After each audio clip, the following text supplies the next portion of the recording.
Hi guys, welcome back ulit sa ating YouTube channel. So ngayon magluluto na naman tayo ng afritadang manok guys, no. So ito na naman yung ulamin namin ngayon. So dito magbabalat muna tayo ng ating mga ingredients guys. So dito binabalatan ng kasama ko yung aming carrots na ihahalo sa ating afritada guys. So yun, at yung ating mga patatas, ito po hinihiwa na po ng kasama ko yung patatas at ating carrots na. Yan ang ihahalo natin sa ating afritadang manok guys. So yan, at yan nilagyan namin ng guys, yung red pepper yung sili na yung malaking sili guys. So yung ating sibuyas at saka yung ating bawang. So yan yung gagamitin natin mamaya pang pag magisa na tayo guys. So yan,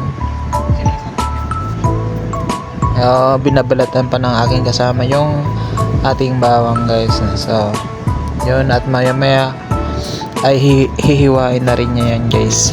Ito, naghihiwa na siya ng ating sibuyas at isusunod niya yung ating bawang guys. So antayin lang po natin na matapos yung kanyang binalatan. So yan, hinihiwa na yung bawang guys. So yun,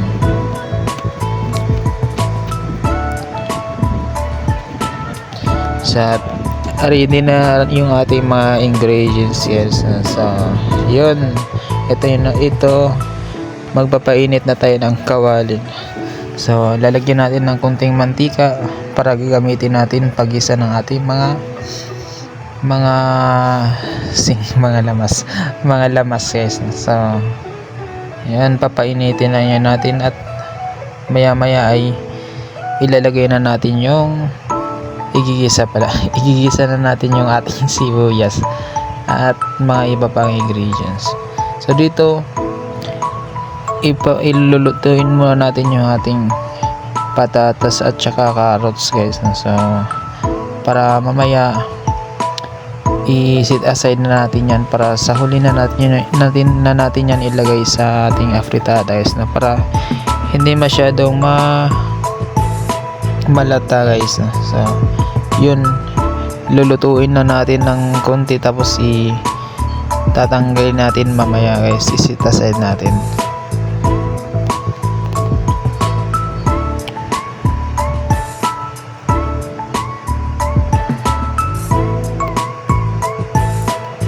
So dito niluluto lang natin muna yung ating patatas and carrots guys. So maya maya ay pag mag golden brown na siya ay tatanggalin na po natin yan.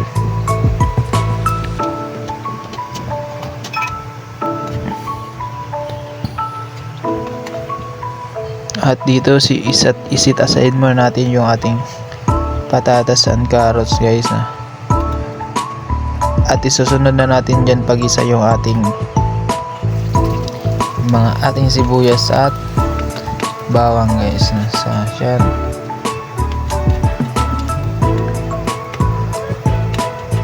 haluin na po natin, at maya maya ay ilagay na po natin yung ating hiniwang manok guys.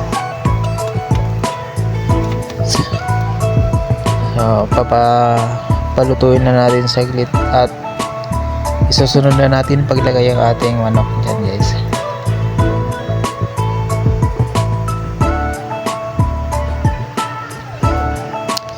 At sa mga hindi pa nakasubscribe, please subscribe my YouTube channel guys, Anilo Solivaga. So AA's Kitchen for short. So dito nilalagay na natin yung ating hiniwang manok guys. So yan,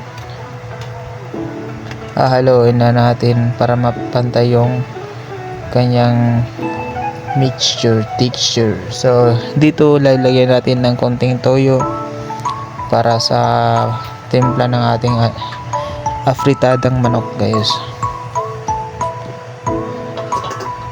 So maya maya ay tatakpan lang po natin saglit, no, at yun, lalagyan natin ng ating mga seasoning na. Dito nilagyan na ng kasama ko ng asin guys, no, para dagdag sa alat ng ating fritadang manok guys, no. So nasa sa inyo naman yan kung ano yung ititimpla nyo. Hindi nyo na palagyan ng asin or tuyo na lang. So dito naman dinagdagan niya ng paminta guys, no? At magic sarap, pampasarap ng ating niluluto na apritadang manok guys.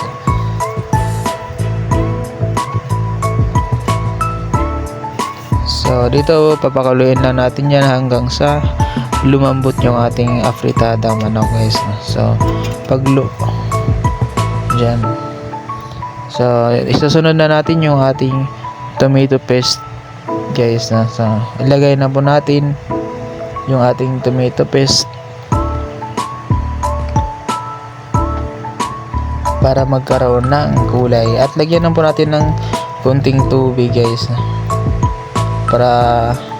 Para sa pampalambot ng ating manok. At dito nilagyan na rin ng dahon na paminta guys.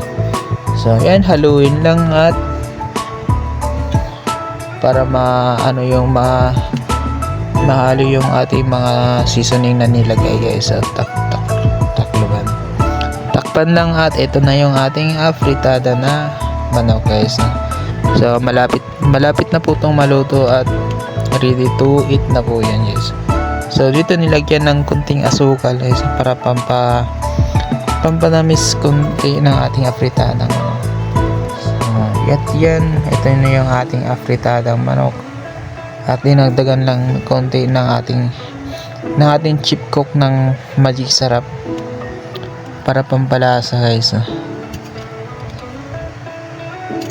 So yun, tinakpan konti at ito na yung ating afritadang manok. At dito nilagay na yung ating niluto kanina na potato and carrots guys, no? So sinabay na rin yung ating bell pepper guys. So yan, at ready to eat na po yan guys. So yun, yummy, it's so yummy. So sa mga hindi pa nakasubscribe sa aking YouTube channel, please subscribe Anilo Silibaga AS Kitchen para updated po kayo sa ating mga bagong video na i-upload. And don't forget to like and comment na rin po kung ano pong mga gusto nyo ipapaluto sa ating chip cook. So maraming salamat at thank you for watching.